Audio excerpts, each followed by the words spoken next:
नमस्कार, मी संदीप देसाई। बुलेटिनच्या सुरुवातीलाच ब्रेकिंग बातमी। औरंगाबादमध्ये दोघा झोमॅटो डिलिव्हरी बॉयना जबरदस्तीने जय श्रीरामच्या घोषणा देण्यासाठी कारमधून आलेल्या लोकांनी धमकावलं। जबरदस्तीने या मुलांकडून जय श्रीरामच्या घोषणा देण्यास त्यांना भाग पाडलं। शहरातल्या आझाद चौकामध्ये मध्यरात्रीच्या सुमारास ही घटना घडलेली आहे। विशेष म्हणजे औरंगाबादेतली आठवड्यातली ही दुसरी घटना आहे। या प्रकाराने काही काळ तणाव निर्माण झालेला होता आणि आता आझाद चौकामध्ये मोठ्या प्रमाणावर पोलीस बंदोबस्त सुद्धा तैनात करण्यात आलेला आहे।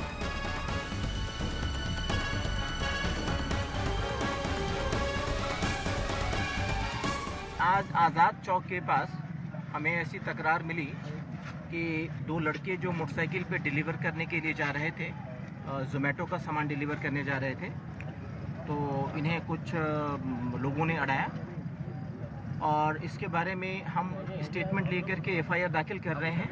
और इनको किन लोगों ने अड़ाया और किन लोगों ने नारा लगाने के लिए बताया, इसके बारे में हम चौकसी कर रहे हैं और जो भी इसके अंदर दोषी पाए जाएंगे उनके ऊपर कार्रवाई की जाएगी।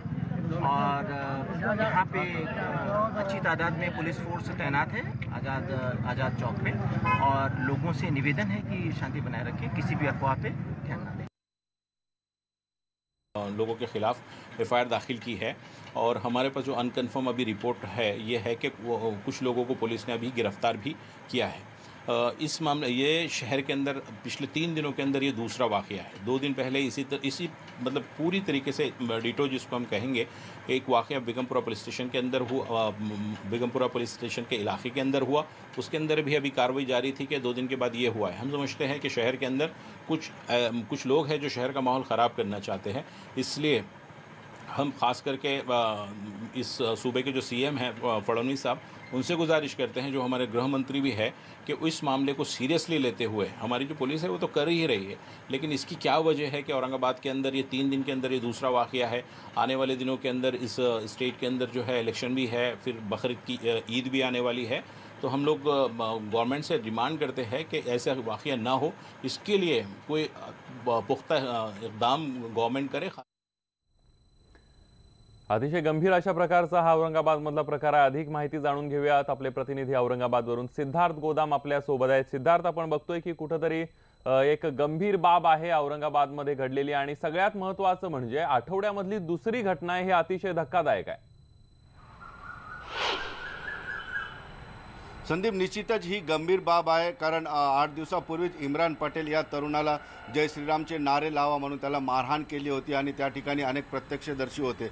मात्र कालची घटना जी आहे रात्री 11:30 पावणे दरम्यान 12च्या दरम्यान ही घडलेली आहे। आणि आश्चर्याची गोष्ट म्हणजे ही घटना घडली चक्क आझाद चौकामध्ये। आझाद चौक हा मुस्लिम बहुल भाग आहे, या ठिकाणी मोठ्या प्रमाणात मुस्लिम राहतात, त्या ठिकाणी ही घटना घडलेली आहे। आणि दुसरी महत्त्वाची गोष्ट म्हणजे ज्या गाडीतून ही लोकं आली होती, जो कथित आरोप या मध्ये करण्यात आलेला आहे जय श्रीरामचे नारे लावण्याचे, तर ते गाडीतून आलेले, त्या गाडीचा नंबर भेटलेला आहे, त्या गाडीतून उतरतानाचे सीसीटीव्ही फुटेज त्या ठिकाणी भेटलेलं आहे। आणि 2 लोकांना जे आहे पोलिसांनी अटक केलेली आहे। इम्रान पटेल ज्या आधीच्या घटनेमध्येही एका व्यक्तीला अटक करण्यात आलेली आहे। एक महत्त्वाची घटना या ठिकाणी आहे की पोलीस सार्वजनिक ठिकाणी बोलून दाखवू शकत नाही। पोलीस दोन्ही घटनांबद्दल साशंक आहे, कारण पोलिसांच्या मतानुसार ते आपला तपास करतायत।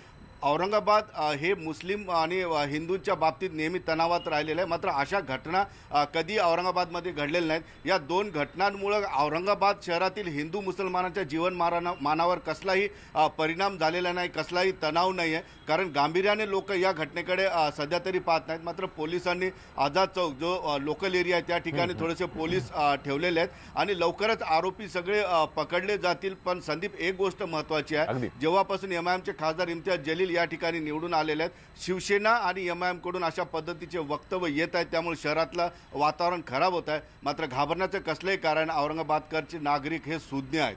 संदीप, अगदी सिद्धार्थ, त्यामुळे आता पोलिसांनी या सगळ्या जे आरोपी आहेत त्यांना पकडून त्यांच्यावर कठोर कारवाई करणं सुद्धा तितकंच गरजेचं आहे। सिद्धार्थ, धन्यवाद तुम्ही दिलेल्या संपूर्ण माहितीबद्दल।